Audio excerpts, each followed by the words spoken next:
c'est un spectacle qu'on a monté je sais pas, un jour et demi, on va dire, donc ça incarne bien notre démarche, c'est-à-dire réagir à des conditions extrêmes, à des conditions d'urgence absolue. Il a fallu réunir une cinquantaine d'artistes de tous les horizons et monter quelque chose qui tienne à peu près debout, une sorte de grand bazar, j'appelle ça un grand bazar, en très peu de temps et dans une énergie folle et un enthousiasme extraordinaire.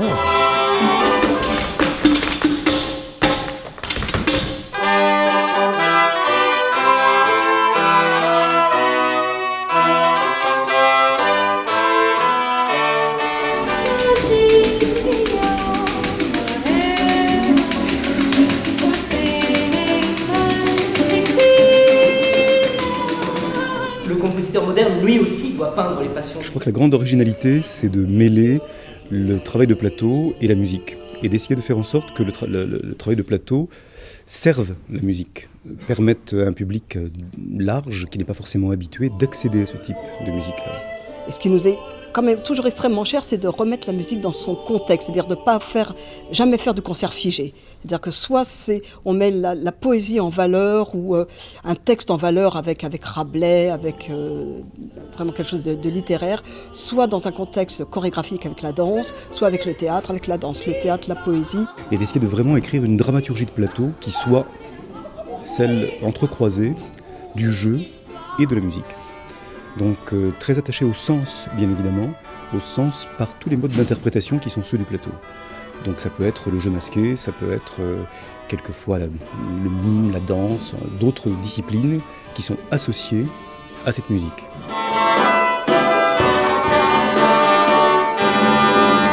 Ça, c'est une curiosité avec aucun a priori, aucune frontière, qui n'a fait d'ailleurs que se révéler de plus en plus d'année en année. C'était une curiosité pour le répertoire.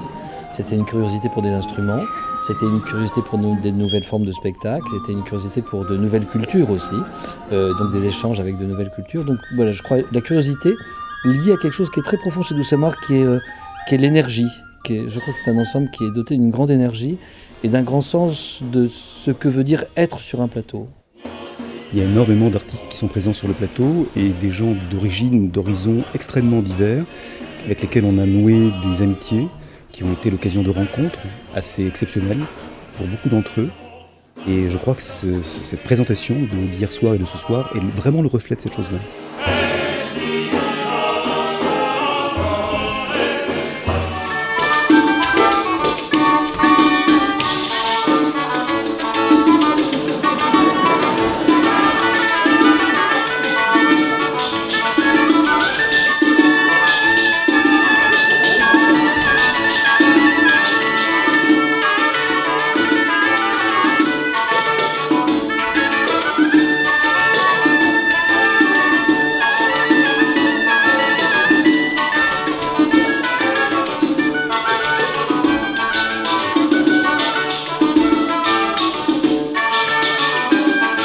Ce qui est sûr, c'est qu'en fait, les choses marchent quand d'abord, humainement, il se passe des choses. C'est-à-dire d'abord un intérêt sincère pour la culture de l'autre, un véritable intérêt, un véritable respect, le temps aussi donné à la découverte des autres.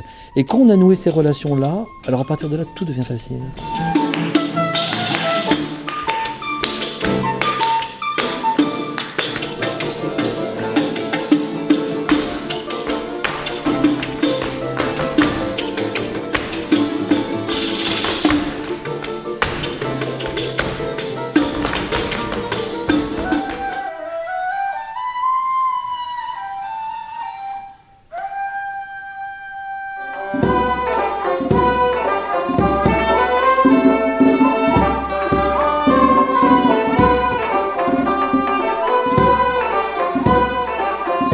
Moi, je suis très fasciné par les cultures d'ailleurs parce qu'elles sont reliées vraiment de l'assentiment, par exemple, avec la danse indienne, puisque nous aurons pour l'anniversaire une danseuse de Kathak. On a vraiment le sentiment que ce sont des cultures qui sont reliées à des millénaires, à une culture qui est profondément millénaire. Je suis fasciné par cette permanence. Et donc, nous, notre recherche, c'est d'essayer de retrouver l'esprit de la Renaissance, qui était complètement perdu.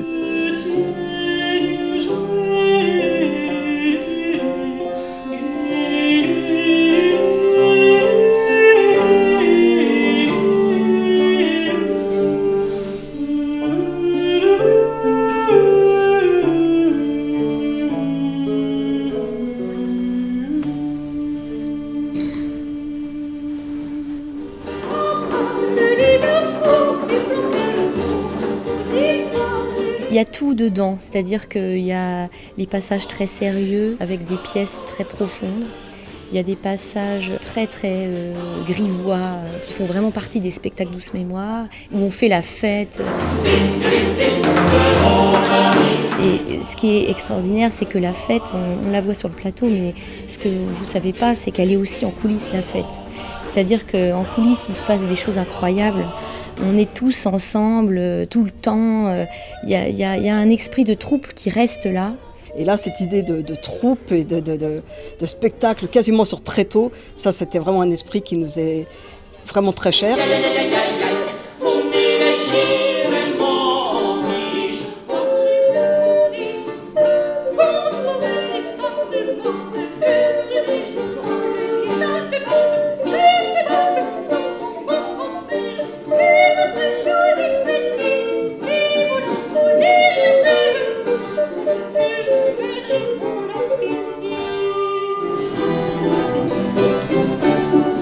C'est-à-dire qu'il y a une grande sincérité dans cette musique. Et puis surtout, chaque personne est à égalité. Et